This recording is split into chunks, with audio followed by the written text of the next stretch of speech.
Hey, Brian, in life, in sports, distractions is always key. I mean, how do you manage distractions just overall? Good communication, talking about things. Again, sometimes conversations aren't easy. I had to have a couple conversations this morning about starting and not starting. But I feel it's important that people hear, you know, my side of things and they understand the reasons why I might make decisions. And that's more clear than having things kind of one party over here, and they don't talk to each other. So that's addressing all of the stuff that happened earlier in the week. We're done, dusted, we've moved on. The other distraction is obviously their sickness, and what do we do about that? We just talk about it and we say now it's going to be a dangerous team because now they have a built-in excuse. If things don't go their way, well, we have had a long start to the season, and you got to credit Vancouver for actually getting all the way there because that was a challenge in itself. And now they're faced with a different challenge, and they'll try and overcome that. I know they're going to play hard, whoever steps on the field. So we talk about things and we address it, and then we try and plan for things as best we can. And you've talked about controlling the controllables, because obviously it's got to be the message to, some of the things we didn't do well last game, so things we did best going into this pivotal game. Yeah, I mean, last game should have been a second yellow. We can't control that. We didn't do enough to score. I mean, we talk about all that stuff. When it comes back to your team, I thought we saw Jordan go in early yesterday. We didn't see him out here today. Is he all right? Is everything okay? He's had a setback. Good catch. Setback. He's not ready to go. I'll let you know more next week. But I'm not going to risk anything. He wants to play. He's desperate to play. He's been out for a long time. But we are going to make sure that he is 100% ready to go before he steps back out on the field. So it's safe to say that it's more precautionary than him re-aggravating anything? It's more precautionary as of this moment. He's going to undergo some more tests. We're still sorting them out today. I might have more information when I walk in there, but as of now, he pulled himself, so we're assessing. Too early puts into his participation in the Club World Cup into question, or is it? That's a great question, because here's what I've been telling everybody. Because we've got a couple of guys, more than one, that really want to play in the Club World Cup, and I totally get that. It's a once-in-a-lifetime chance to play against a European, Champions League winner. I mean, I get it. I totally get it. But what's most important is making sure that we are good for the remainder of the year. And what's really most important is that we make good decisions. Like, if Ymar can get up to speed for Atletico, great, okay, fine, fair enough, good for him. But I don't want him to not tell us that he's feeling something because he wants to play, and then he goes out and re-injures himself. So there has to be trust and communication with the medical staff and the players, and then I will reserve the right to have final say in certain things. I told Jordan this yesterday.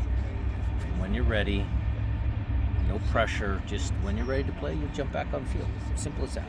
Whether that's, Botafogo, Atletico, PSG, Austin, I don't care. When you're ready to play, then we'll put you back out on the field. So he is not. He's not been ruled out for anything other than Whitecaps. I am just ruling him out until I get more information. He's ruled out for the Whitecaps, and then I'll give you guys more information as we get final MRI results and stuff like that. I was going to say Kim as well as the other player that we haven't really mentioned. I had the same conversation with all the injured guys. When Kim is ready to play, he's going to go out on the field safely. It's a key word. But he's jogging around on the field. He's doing good work, but too early to tell. And you don't know. I know you guys have been trying to figure out what exactly happened. He's got a slight calf strain.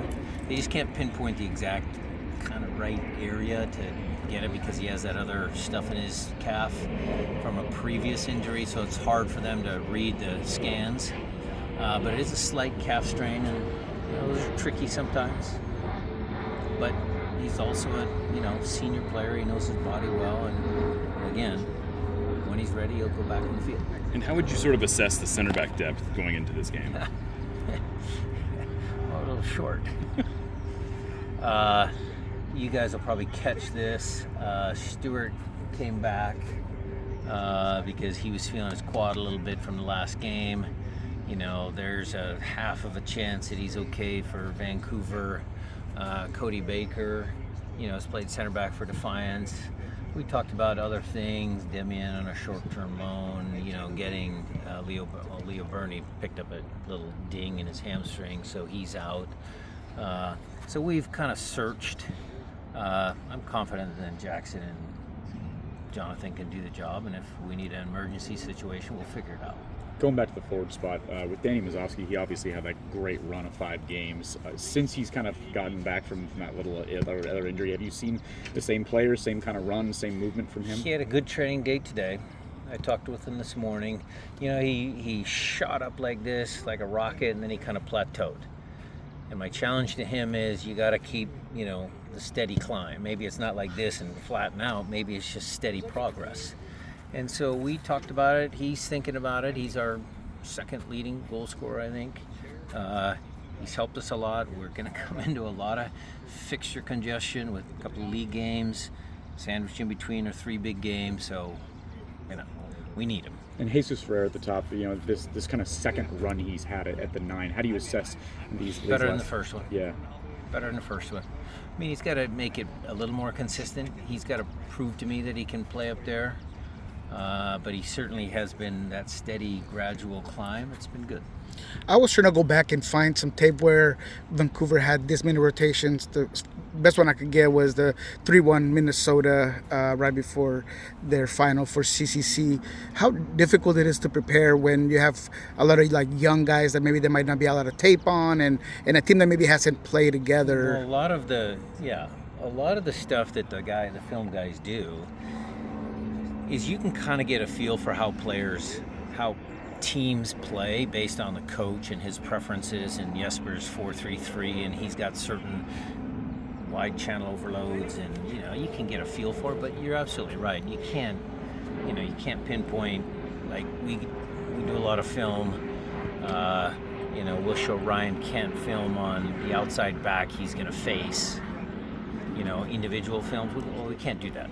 So we'll just see what they pull out, and we know a little bit of how they want to play, and we'll go from there. Do you ever, I don't know if this is oversimplification, but you would presumably have the talent advantage at most of those spots. Is there ever a point where you just go, we don't want to overcomplicate it for them, and we sort of just need to do our... I've already said that. Control the controllables. I can't control who Jesper is going to put on the field, but I can control who I put on the field and making sure that they're ready. And then the subs that come on or on the bench, that they're ready to play and, have a good tempo to their game and be smart and all the things that is required to win on the road in MLS. Apart from the actual game and the actual teams that you're facing, where is the Vancouver trip, and specifically BC Place, which is a place you've had some good success in the past, where does this trip rank in terms of your favorite away trips, considering the success you've had there? Vancouver's always a great city to come visit. We get a contingent of fans up there. That makes it good. There's a lot of reasons why we like going up to Vancouver. I don't know where I could rank it, Jackson.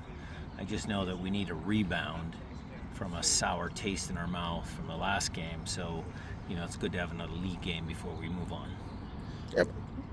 What have you seen out of just Ryan Kent right now, and his continued adaptation to both your former play, the players, and his progress? Look, you guys have to expect, or I expect, I'll just use myself as an example. He hadn't played in 2 years, so he came out and he was again on a steep trajectory because he was excited. He was back playing football. He was excited, new team, new experience. He was great. But he hasn't played in 2 years. So there's going to be that little lull before he goes back up again. That's what we discussed yesterday with him. And he's got to get used to, Lumen Field at noon. It's a lot different than playing on the grass. And, You know, Vancouver's turf is a little different, and players that he doesn't know in the league, but once he plays him once and he sees the guy again, he'll have a better feel. There's a lot of things in his learning curve that, you know, he's got to figure out. Thank you.